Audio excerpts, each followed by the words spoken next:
अब फिलहाल जिससे बुलाना चाहता हूं वो खुद में ही आ गए। सक्सेना, जल सेना, थल सेना, वायु सेना, इनसे डरता हूं मैं। बाकी सेनाएं तलवार बंदूक से खेल करती हैं, सक्सेना केवल कलम से ही मार देते हैं। तभी सिद्ध हुआ था pen is mightier than sword. मैं उसके माथे पर तिलक करता हूं, मुझे बहुत प्रिय है। और आपकी महफिल में स्वीकार करता हूं कि मुझसे उम्र में बहुत छोटा है मोहित।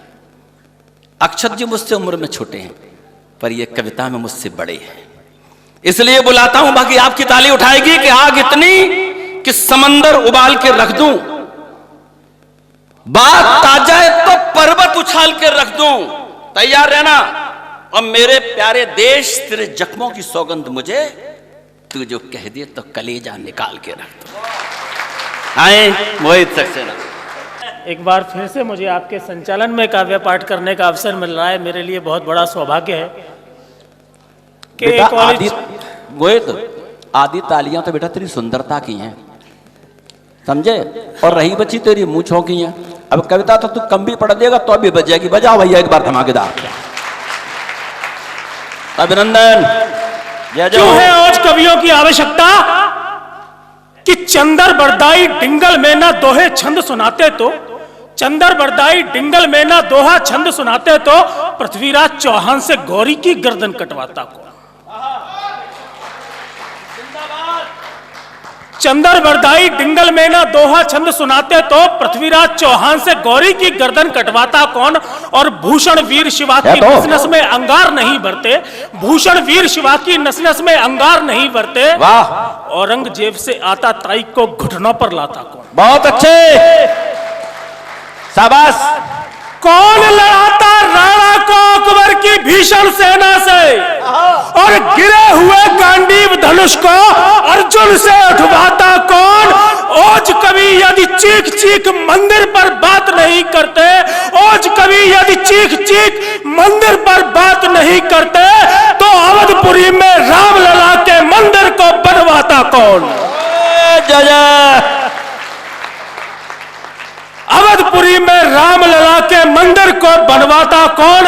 और आज जब हम ये दिन देख पा रहे हैं कि अवधपुरी में भव्य रामलला का मंदिर बन रहा है, तो हम उन लोगों को न भूल जाए जिनकी वजह से आज हम ये दिन देख पा रहे हैं। पीढ़ियां गुजर गई, 500 वर्षों में जाने कितने लोगों की आंखें पथराई इस स्वप्न को देखते हुए कि ये दिन देखेंगे।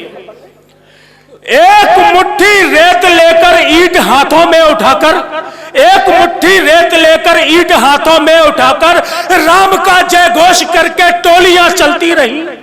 एक मुट्ठी रेत लेकर ईंट हाथों में उठाकर राम का जय घोष करके टोलियां चलती रही। पग चले, बोली चली, रोली चली, डोली चली, झोली चली, पग चले, अचकन चले और चोलियां चलती रही। दीप सरयू के किनारे तब जले जब गोधरा में राम भक्तों के लहू की होलियां जलती रही। ओह बाबा बाबा।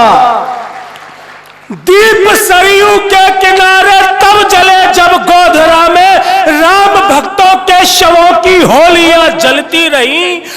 और आज के दिन पूज ले वे कार सेवक जिनकी उस दिन छातियां अड़ती रही और गोलियां जिंदाबाद। वाह। छातियां अड़ती रही और गोलियां चलती रही। लेकिन जब हम आज ये दिन देख पा रहे हैं तो कुछ लोग ऐसी अभद्रता कर रहे हैं जो कि पार्टी को छोड़कर भगवान राम का ही विरोध करने लगे हैं। कहते हैं कि खाता क्या था राम। राम कौन है राम? हमारी आस्था के सर्वोच्च केंद्र, और उनके लिए आप ऐसे बातें कर रहे हैं। वो कहते हैं कि मानस को जला दो, वो कहते हैं कि गीता को जला दो। मैं इनको केवल देशद्रोही शख्सियतें ही मानता हूं जो देश को तोड़ने का काम करती है। और चेतावनी देता हूं जो ये विचारधारा रखते हैं कि किसी प्रकार से देश को तोड़ा जा सकता है, मंच से चेतावनी देना चाहता हूं। क्या कहता हूं? राजहंसिनी अब कौओं के घर में ब्याही जाएगी। क्या कहा सिंगनी जंगल के श्वानों की हवस मिटाएगी। चातक पक्षी धरती के पानी से प्यास बुझाएगा। चातक पक्षी धरती के पानी से प्यास बुझाएगा, वनराज केसरी क्या अब से गीदड़ की झूठन खाएगा।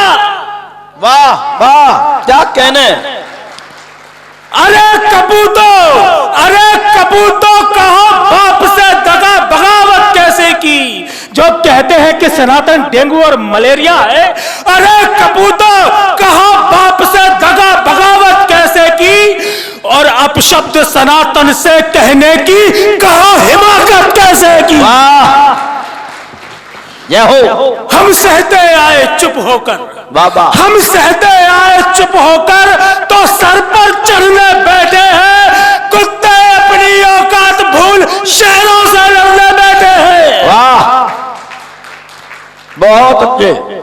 जब हम इस उच्च भाषा में बात करते हैं तब लोग हमसे कहते हैं कि आप ओज के कभी इतना मुखर क्यों हो जाते हैं, इतना उग्र क्यों हो जाते हैं। कहना चाहता हूं आदरणीय दादा, आपकी जमानत पर कहना चाहता हूं कि मां भारती के भाल पर जब कील गाड़ी जा रही हो, वाह, मां भारती के भाल पर जब कील गाड़ी जा रही हो, और कुरुसभा में रोज पांचाली उघाड़ी जा रही। वाह, क्या कहने।